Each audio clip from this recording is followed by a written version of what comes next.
भैया घर न मिलेगा। बस ऐसा ही एक प्रयोग, एक प्रयास ला रही हूँ। आपने पहले गीत में तमाम दोहा चौपाई लगाई है, तो मानस में आपको पढ़ने को मिलेगा। जिस समय भगवान श्री राम ने बाली को छुप कर मार दिया और अपना वार छुप कर चला दिया, तो गोस्वामी तुलसीदास जी ने लिख दिया कि बाली राम से कह रहा है क्या कि धर्म हेतु अवतर हूँ गोसाई,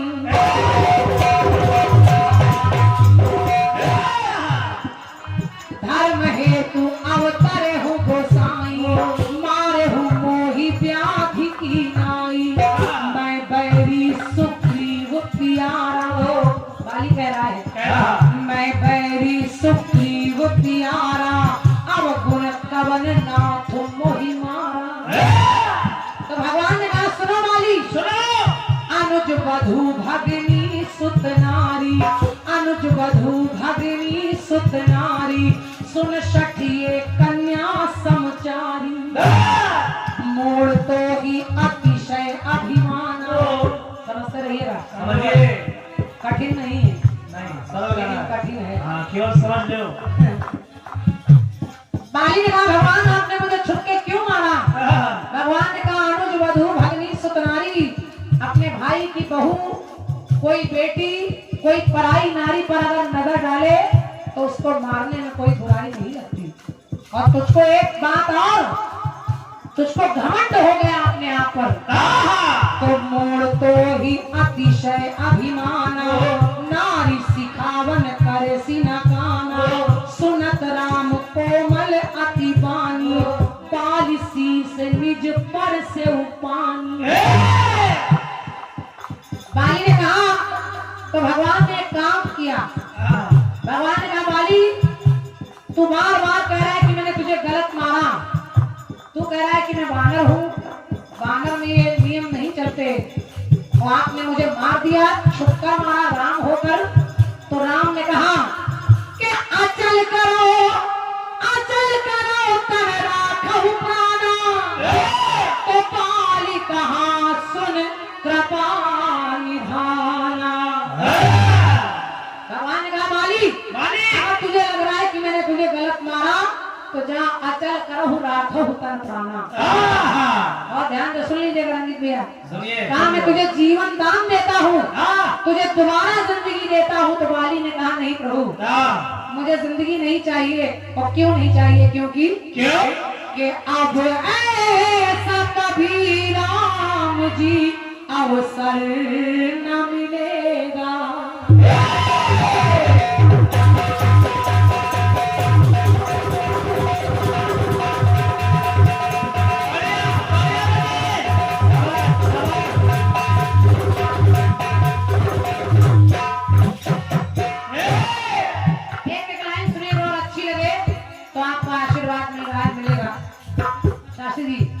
बाली ने कहा कि राम मुझे तुम्हारा शरीर, तुम्हारा जान नहीं चाहिए। क्योंकि क्यों? कि अब ऐसा कभी राम जी अवसर न मिलेगा, मिले मौत भले सामने। पंक्ति सुनिए, अच्छी लगे। मिले मौत भले सामने, ईश्वर न मिले। मौत तो आज नहीं कल आनी ही है, लेकिन मैं कितना भाग्यशाली हूँ जिसके पास मर कर जाना है, वो मेरे सामने खड़ा है। मिले मौत भले सामने, ईश्वर न मिलेगा। तो मुझे मर जाने दीजिए, क्योंकि अब ऐसा कभी राम जी अवसर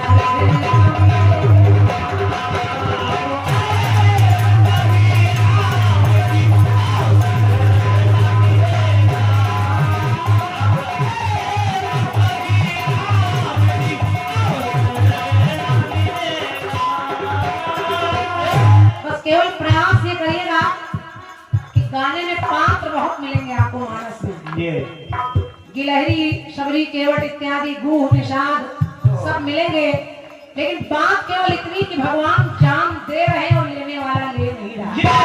बात ये है, समझ लो। बस बात इतनी, भगवान प्राण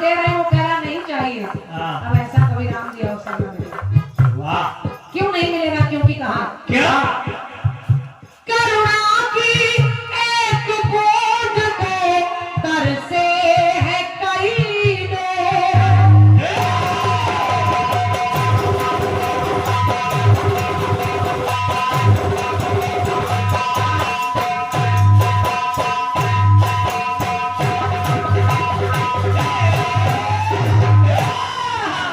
आपने कहा प्रभु कि करुणा की एक बूंद को तरसे है कई लोग, तरसे है कई लोग। और मैं कितना भाग्यशाली हूँ कि मेरे सामने करुणा का सागर खड़ा है। तो जीवन में ऐसा करुणा का, जीवन में ऐसा करुणा का सागर न मिले तो अब ऐसा कभी राम जी अवसर न मिले।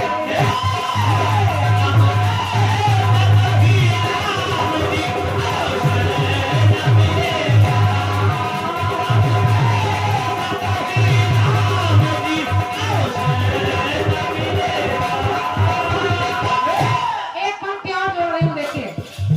भगवान वहां से तो चले, लेकिन एक जगह और पहुंचे। कहाँ? आगे परागीध पति देखा,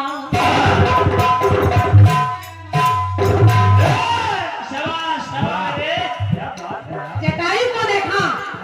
वो जटायु जिसने सीता के लिए अपने प्राण दे दिए। आगे परागीध पति देखा, सुमिरत राम चरण जिन रेखा। भगवान ने गोदी में उठा लिया और कहा, ये जटायु आपकी ये हालत किसने की? तो जटायु ने कहा, नाथ दशानन यह गति कीन्ही। रावण, नाथ दशानन यह गति कीन्ही, तेहि खल जनक सुता हर लीन्ही। तो राम कहा तन राखऊ ताता। भगवान ने जटायु से भी कहा, राम कहा तन राखऊ ताता। जाओ जटायु, मैं तुम्हें तुम्हारा जीवन दान दे रहा हूँ। लेकिन जटायु ने भी मना कर दिया, कहा नहीं। कि राम कहा तन राखऊ ताता, मुख मुस्काई कही तेरी बाता। और मरते मरते जटायु कहने लगे, मुझे जीवन नहीं चाहिए, क्योंकि राम जाकर नाम मरत मुख आवा। जिसका नाम मरते समय लिया जाता है वो तो मुझे गोदी में लेकर बैठा है। जाकर नाम मरत मुख आवा, अधमौ मुकुत होई शुद्ध गावा। सोमम लोचन गोचर आगे, राखो देह नाथ के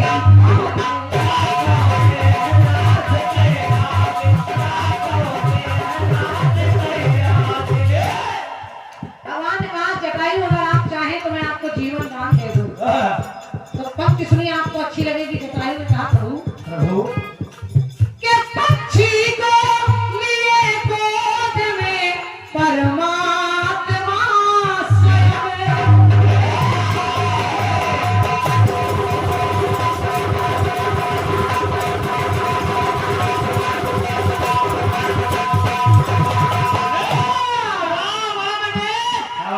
सुनिए, कहा कि पक्षी को लिए गोद में परमात्मा स्वयं, परमात्मा स्वयं।